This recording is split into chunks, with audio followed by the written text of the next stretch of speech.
Olá, segundo ano, aqui é o professor Davi e hoje nós faremos a explicação e correção das atividades da semana 2 do PET volume 6.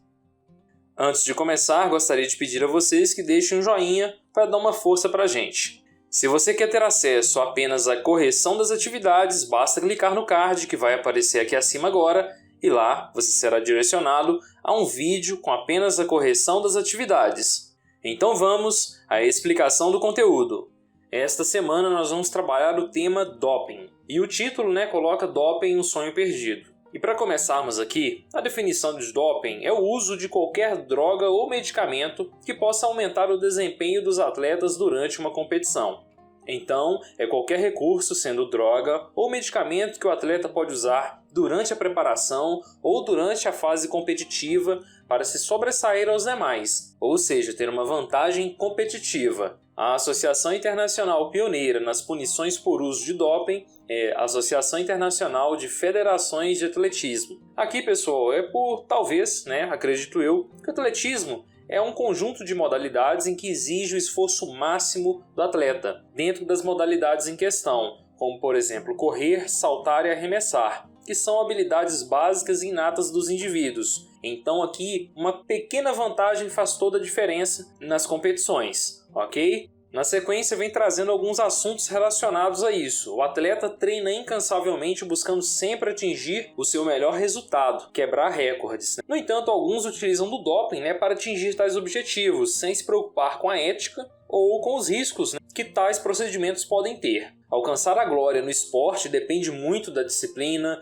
do foco do atleta, das técnicas utilizadas e principalmente da ética. Não se pode visar apenas a vitória, a quebra de recordes. É importante ter a ética, ter uma igualdade nas competições, na realização das provas. Além disso, o atleta também tem que ter hábitos saudáveis, que é essencial tanto para o preparo psicológico do atleta quanto o preparo físico, envolvendo toda a vida do atleta, todos os aspectos da vida do atleta. E este processo de construção de uma carreira esportiva requer muito tempo, é uma dedicação mesmo de fato. E é preciso muito cuidado para preservar todas essas conquistas, pois um passo em falso, como por exemplo o doping, pode levar à destruição de toda uma carreira e até mesmo da própria vida do atleta. Tá certo, pessoal? Vamos aqui dar sequência então. Após entendermos basicamente o que é doping, vamos entender agora o que é proibido, o que afinal é proibido. E existe atualmente uma lista de medicamentos proibidos. Essas drogas são agrupadas nas seguintes classes.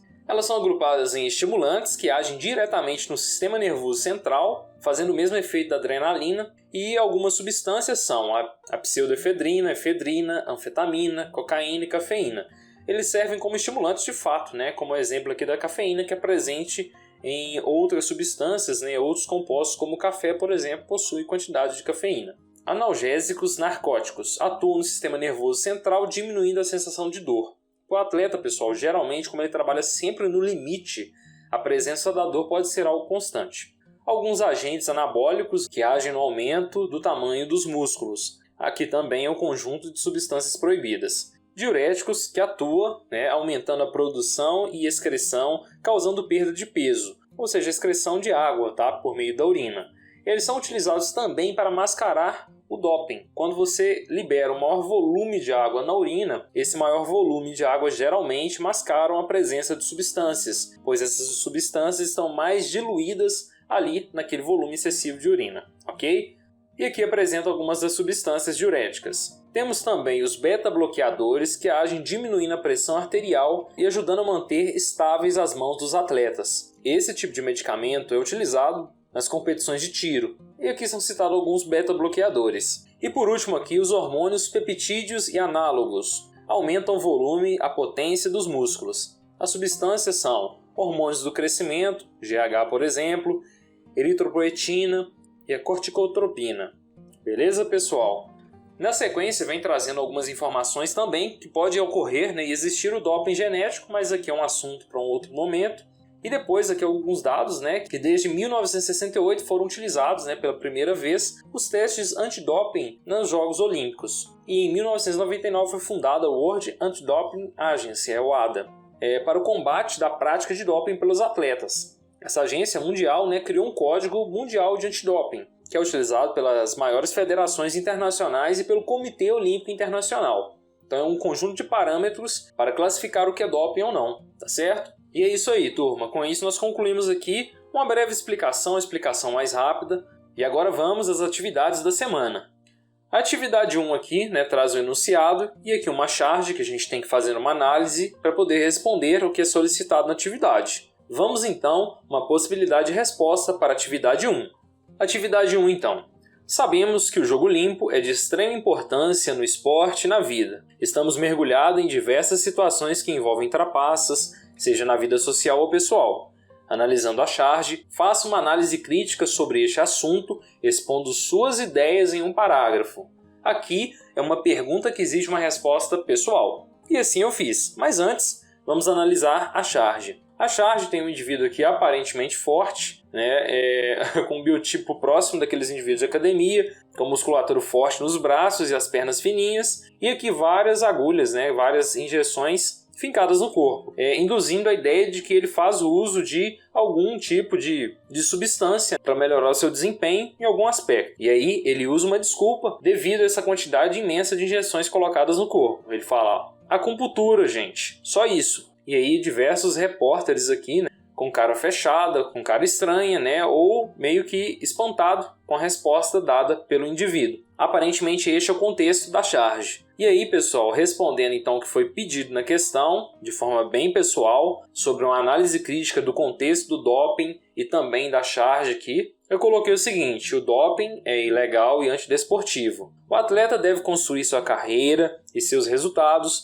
tendo como base o treinamento e todos os recursos lícitos neste processo. A utilização de recursos para dopagem é ilegal e antidesportivo, pois fere as regulamentações da WADA, que é a World Anti-Doping Agency, e é antidesportivo e antiético, pois tira das competições a equidade entre os participantes, no caso os atletas. Aqui eu coloquei de forma bem resumida uma possibilidade de resposta. Vocês podem utilizá-la para construir a resposta de vocês e ampliar as possibilidades aqui na construção dessa resposta. Beleza, pessoal? Vamos agora à atividade 2. Atividade 2 pede o seguinte: o gráfico apresenta os tipos de substâncias mais comuns utilizadas no doping. De acordo com o gráfico, qual substância é mais utilizada? Faça uma pesquisa sobre essa substância apresentando os danos nefastos à saúde. E aí, pessoal, a substância mais presente aqui nos exames de doping, a substância mais utilizada, são os agentes anabólicos. E eu coloquei como resposta: a substância mais utilizada é agentes anabólicos, tá certo? E aí eu pesquisei sobre agentes anabólicos e encontrei essas informações. Eu não farei a leitura para não deixar o vídeo muito grande, mas eu vou deixar todas as respostas no campo de descrição desse vídeo, vocês podem conferir lá. Bem como, neste caso, o link de onde eu tirei as informações. Ok, pessoal? Vamos agora à próxima atividade. A próxima atividade é a atividade 3, e coloca o seguinte: a eritropoetina, EPO, é um hormônio endógeno secretado pelos rins que influencia a manutenção dos eritrócitos. Suas formas recombinantes, sintetizadas em laboratório, têm sido usadas por alguns atletas em esportes de resistência, na busca por melhores resultados. No entanto, a administração de EPO recombinante no esporte foi proibida pelo Comitê Olímpico Internacional e seu uso foi considerado doping. Uma influência que este doping poderá exercer na melhoria da capacidade física desses atletas está relacionado ao transporte de oxigênio, pessoal, para o aumento da produção de ATP. Aqui na questão fala que é esporte de resistência, e esporte de resistências tem como característica o consumo de oxigênio para a produção de energia, neste caso ATP, que é a moeda de troca, utilizada ali na musculatura para realizar a contração muscular. E os eritrócitos, eu coloquei, tem uma observação aqui em cima, também conhecidos como hemácias ou glóbulos vermelhos, são responsáveis pelo transporte de oxigênio dos pulmões para os tecidos do corpo de forma geral. Então, pessoal, ficando como resposta a letra C, é a resposta correta. Quem marcou a letra C acertou, ok? Vamos à próxima atividade. Atividade 4 traz aqui algumas informações neste primeiro texto, que são os atletas brasileiros que caíram em doping. E aí depois cita o nome de cada um dos atletas. E suas respectivas modalidades. Eu não farei a leitura deste texto, pois é apenas um texto informativo. Na sequência, pede a você que procure, no caça-palavra abaixo, as partes dos nomes dos atletas que estão em negrito acima. Estes que estão aqui que eu fiz questão de até grifar. E aí, eu fiz questão de corrigir aqui para vocês, marquei todos os nomes dispostos no texto acima, e aí vocês podem conferir se marcaram tudo certo. Este caça-palavras ficou um pouco ruim. Eu acho que poderiam ter melhorado aqui na construção do mesmo, pois ficou muito simples e muito fácil, tá? E algumas palavras ficaram mal construídas, mas tudo bem. Com isso, nós concluímos aqui a semana 2 do segundo ano do ensino médio do PET volume 6. Quaisquer dúvidas, pessoal, no campo de comentários, se inscrevam no canal para dar aquela força pra gente e um forte abraço!